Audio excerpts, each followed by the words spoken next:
Hi, this is Zoe Routh, and this is episode 2, How to Stop Worrying About Your Work.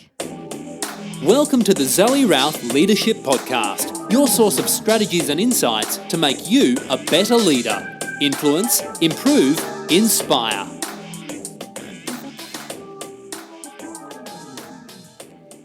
One of the weird things I noticed about Australians when I first arrived in this country 20 years ago was that they like to own chickens. Especially in Canberra here, the nation's capital, I'm always really surprised to find out that so many people own backyard chooks. It's just the weirdest thing. I grew up in Winnipeg, which in the winters is minus 35. So nothing stays outside at night, overnight. Not the cats, not the dogs, and certainly not chickens. So it was a bit of a shift in mindset to coming to Australia and discovering that people had chickens as backyard pets. Well, I've become one of those weird chicken ladies, and I've got 5 little chooks, and one of them is unwell. And here's the thing about chooks. I never knew they could have such personalities, 1, and 2, how much you can learn about life from chickens.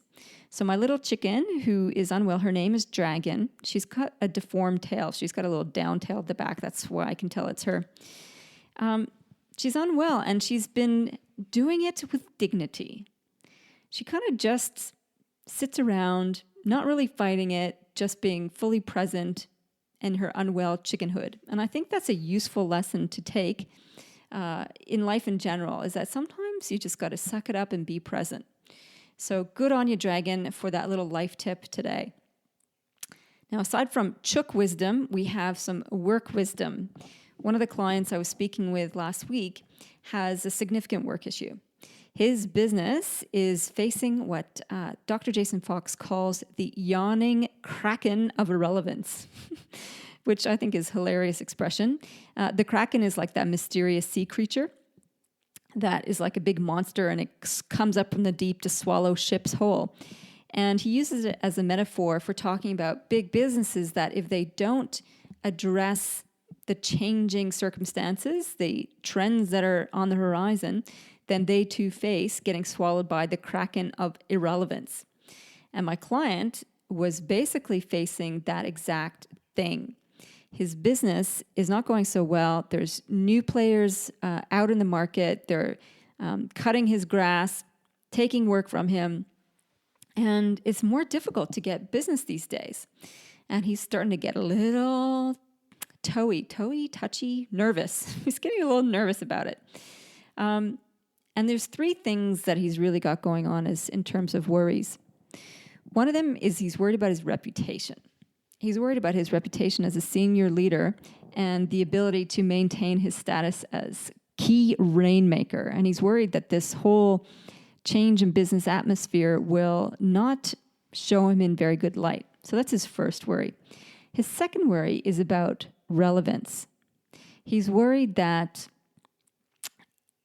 well, as his business starts to change and shift, that he's no longer going to be relevant in his workplace as well as in the marketplace, and that the whole business structure may ultimately disappear, which is a very important worry. I mean, that's totally legit. And the third thing that he's worried about is responsibility. He feels a complete sense of responsibility to his staff and his team. As the rainmaker, he's meant to siphon off work to them. So if no work's coming in, then everybody feels a little bit hungry, if you like. So these are all 3 very legitimate issues, no doubt, and they cut across many different business sectors. The thing that I want to point out about these worries is that, not that they're not legit, of course they are, it's that they do absolutely nothing to help find a solution.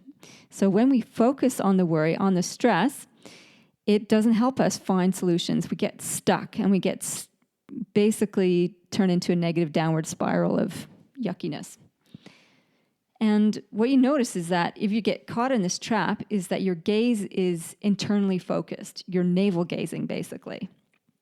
My mentor, Matt Church, who is the founder of Thought Leaders Global, he reminds us, I'm part of Thought Leaders Business School, he reminds us all the time, where's your attention? Is it attention inwards or is it attention outwards?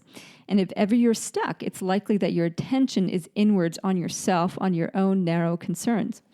And that when you shift your attention outwards, you can get traction and get movement again. And here's the thing, right?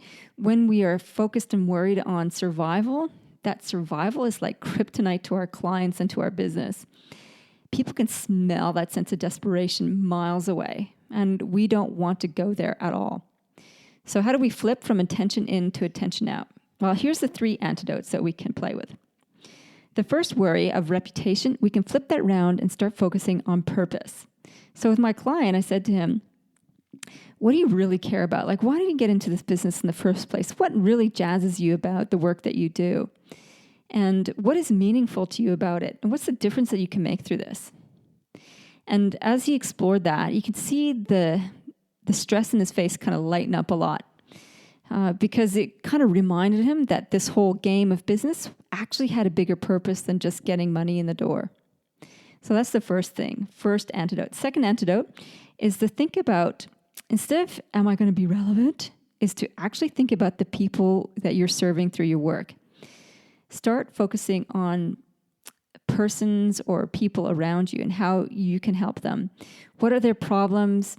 What would be the biggest difference you can make to them? What's the biggest thing that would help them move forward in their work? And maybe there's something that you can offer differently to you currently do that would make a huge difference to them. So as I discussed this with my client, you could see his brain start to tick over going, yeah, I should really think about this a little bit differently, because he'd just been selling the same old, and those problems were no longer front of mind, or they were getting served by a number of different other people. But when he thought more broadly about his clients' needs, he saw a huge opportunity of how he could be of greater service to them that would make a huge difference to their work. Cool, huh? So the third antidote is to shift the idea of, I'm feeling responsible for someone, and I feel that burden of responsibility, to turn it around and invite people to be part of it, to participate in the problem. So to my client, I said that, why don't you go and talk to your team and ask them, what do they know? What are they hearing from clients about the biggest challenges are? What are they whinging about the most? What is it that they would love to have solved? And maybe there's an opportunity from there. So the old adage that a problem shared is a problem halved is completely appropriate here. So share the burden, get people involved, and all of a sudden you have way more brains being put on the issue than you did before. One of the great examples, I think, I love this story, of how you can change your inward focus to outward focus is the great Australian story of Peter Baines and the charity he set up called Hands Across the Water. Now, Peter Baines was a forensic police detective, I think was his title.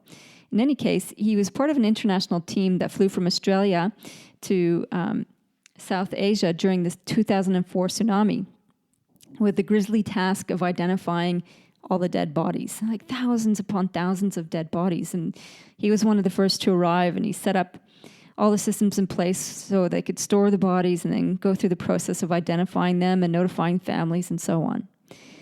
And as he did this task, he was tagging so many different members of a family, like entire families were wiped out, mother, father, aunties, uncles. And with them, sometimes the children survived. And so you had these children with whole extended families wiped out with no one to look after them. And he realized that this was the next crushing humanitarian issue for these countries, was this generation of kids with no family support.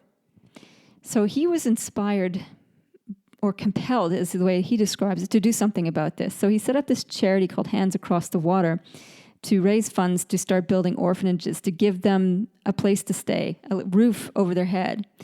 From there, it evolved into education and so on, but basically getting them shelter so they had somewhere to go.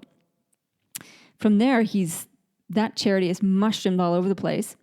One of the important aspects of that is that it's got kind of a unique setup.